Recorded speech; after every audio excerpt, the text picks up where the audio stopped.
Bonjour, bienvenue sur Radio Sensation Normandie. Nous allons continuer notre aventure que nous avons entamée hier avec Monsieur Xavier Prévost, président de l'association EPA Entreprendre pour apprendre, avec un bel événement qui se déroule sur Bernay. Radio Sensation est partenaire de celui-ci. C'est la deuxième étape du championnat des mini-entreprises. C'est le 17 mai précisément, avec près d'une centaine d'établissements scolaires de la région.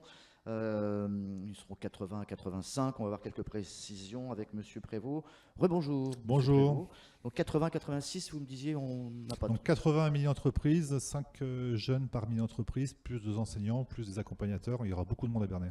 Donc ça, c'est essentiellement des entreprises, j'allais appeler des entreprises, Oui. des établissements qui représentent ce qu'on appelait la région Haute-Normandie Oui, auparavant. oui.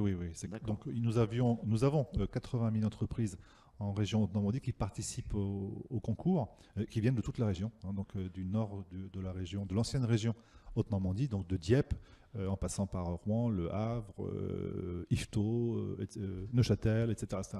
Et puis toutes les villes de l'Eure également, D'accord. Ponteau-de-Mer, Évreux, Verneuil, etc. Bernay, c'est une première ici pour la tenue de ce championnat.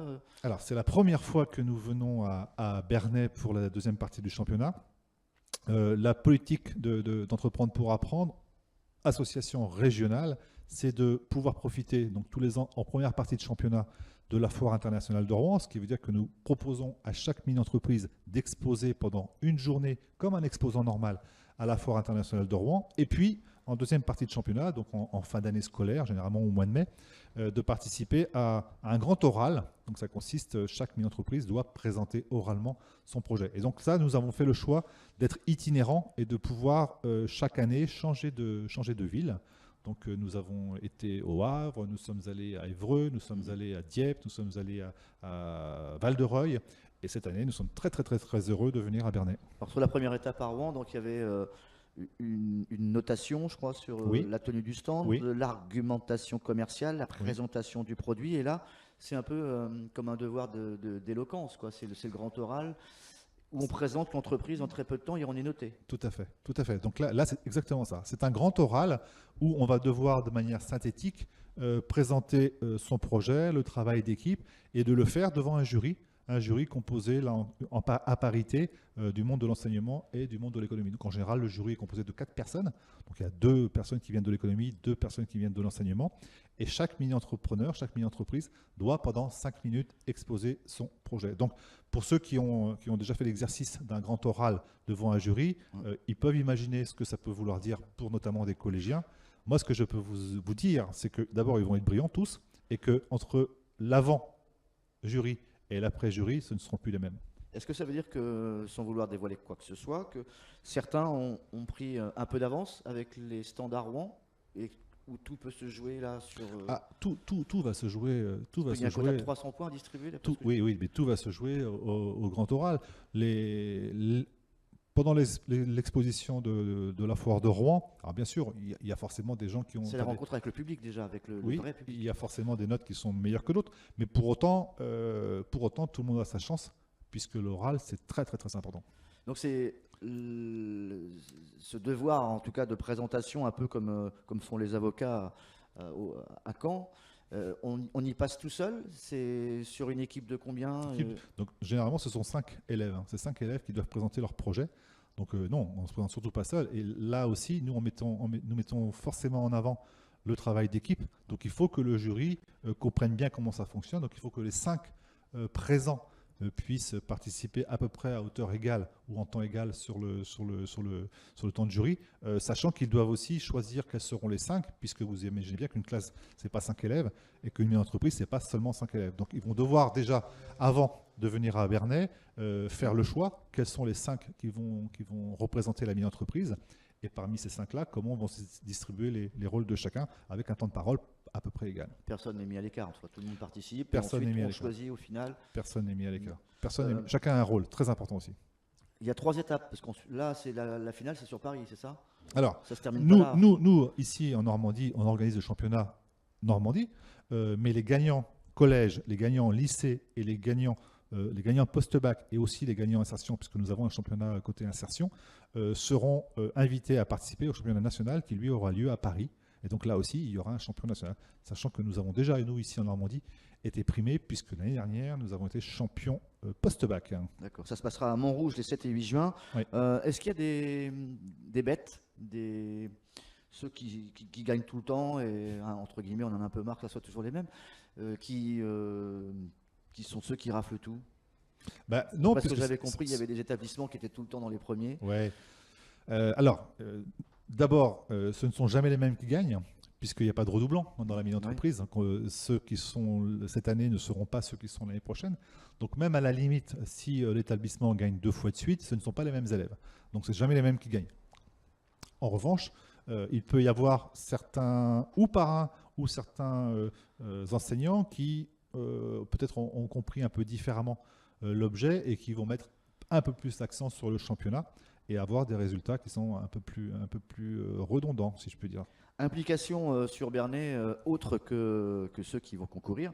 Les établissements de Bernay vont s'occuper un peu de la logistique, ils vont accueillir les élèves, les jurys, ils vont s'occuper des repas.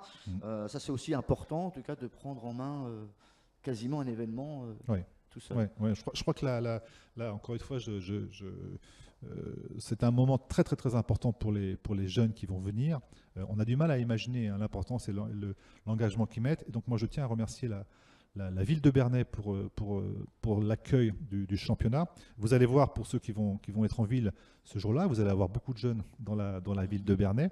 L'intérêt, et je trouve que ça vraiment particulier, l'intérêt de Bernay, c'est qu'effectivement le championnat ne va pas se dérouler dans un seul endroit, mais que quelque part, on va profiter, entre guillemets, de l'ensemble des établissements scolaires de la ville de Bernay, avec dans chaque établissement une action liée au championnat. Alors, les lycées Fresnel, je les cite, hein, Saint-Anselme, donc Jeanne d'Arc Saint-Anselme, Clément Ader et le Collège Curie qui vont gérer la logistique, accueil et repas pour les candidats et pour les jurys tout au long de la journée, et puis qui vont s'occuper aussi de l'intendance pour les auditions orales, et une journée qui se poursuivra avec, comme vous le disiez, les animations proposées par les partenaires, remise des prix dans l'abbatiale et salle des fêtes, où là aussi ça va être un moment festif à l'image de ce qu'on peut connaître dans les universités britanniques ou en tout cas anglo-saxonnes, et les élèves vont profiter donc des sites touristiques et culturels de la ville de Bernay. On rappelle aussi qu'il y aura un bus des nouvelles technologies qui sera pas loin, etc. Ça fait énormément de monde et beaucoup d'occupations pour tous ces élèves. On attend combien de personnes en tout avec la logistique je pense que Entreprendre pour apprendre devrait venir avec environ 600 personnes le jour du championnat. Quand vous associez, effectivement, le plus important, ce sont les élèves, hein, bien sûr. Donc 5 par mini-entreprise qui seront en jury. Maintenant, s'ils veulent en emmener plusieurs, pourquoi pas. Donc ça fait déjà beaucoup de monde, hein. Ça fait déjà 400 jeunes qui vont venir, plus les enseignants, à peu près 2 enseignants par établissement, plus des parents d'élèves sûrement, plus l'encadrement, plus les jurys, etc. Donc moi, je pense que nous serons 600 à 700, avec la volonté, effectivement, que ce soit animé tout au long de la journée. Tout à l'heure, on a vu ensemble que le jury, c'était 5 minutes. Et pour autant, ceux qui vont passer les premiers vont devoir quand même attendre jusqu'à la fin de la journée les résultats. Donc, on a prévu plein d'animations.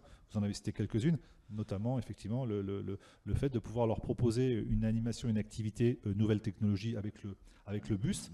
Et puis aussi, pour d'autres, la possibilité d'avoir une vision de l'histoire de Bernay et d'une visite de la ville de Bernay. Donc, je pense qu'on a associé un certain nombre d'activités. Ils ne vont pas s'ennuyer. Il va y avoir plein de choses à faire, plein de rencontres. Et encore une fois, j'imagine la rencontre avec les... Et nous, on sera sur place puisque nous avons un stand et avec nos moyens techniques, audio et vidéo, nous serons présents pour suivre donc cet événement. L'ambiance est bon enfant, c'est tendu, c'est des jeunes quand même, il y a des familles qui sont là, comment ça se passe? Est-ce que c'est style un peu à l'américaine? Non, enfin, je ne sais pas ce que vous appelez style américaine, mais en tout cas, c'est pas tendu. C'est une super ambiance. C'est une super ambiance. Ce qui est très intéressant, c'est qu'ils ont quand même un vrai sens du challenge. Ils viennent tous gagner, ça c'est très important. Hein, ça veut dire que lorsqu'on leur propose de participer à un concours, ils ont tous l'ambition quand même de gagner, donc c'est quand même assez intéressant. Et pour autant, donc moi ça fait quelques années que je préside cette association-là et qui donne les résultats en fin de journée. Je n'ai jamais eu ni d'enseignants ni d'élèves qui sont venus me voir après le championnat et après la déclaration des résultats, qui sont venus me voir en me disant « mais monsieur, c'est pas juste ». Jamais. À chaque fois, moi je demande aux membres du jury d'être très très objectif et à chaque fois, ce sont toujours les meilleurs qui gagnent. Oui, même dans la défaite, je pense qu'on Il n'y a pas de défaite. on apprend. Enfin, en tout cas, dans Voilà. l'échec, on rebondit. Notre mission, je vous l'ai donné, c'est de développer l'esprit d'entreprendre chez les plus jeunes. Au-delà de ça, et encore une fois, surtout ce qui est très important pour nous, c'est de les voir grandir et de les faire grandir. Et c'est ça le résultat. Voilà. Ça va se passer donc le 17 mai à Bernay, salle des fêtes et abbatiale. On sera présent, Radio Sensation Normandie, pour vous faire vivre donc cet événement, Entreprendre pour apprendre, la deuxième étape du championnat donc des mini-entreprises. Monsieur Xavier Prévost, merci. Juste encore un petit mot, si c'est Allez-y. possible. Savoir qu'au moment du résultat, nous aurons des éminentes personnalités, puisqu'on attend effectivement Madame le recteur, peut-être également un ancien ministre, on ne sait pas. Donc, il y a un certain nombre de personnes qui peuvent venir nous rejoindre. Je crois que ça vaut le coup de venir voir ces jeunes entreprendre et je crois qu'on peut être fiers de notre jeunesse. Nicole Ménager, qu'on peut citer, rectrice de l'Académie de Rouen et chancelière des Absolument. universités. Merci, à très vite. Au revoir.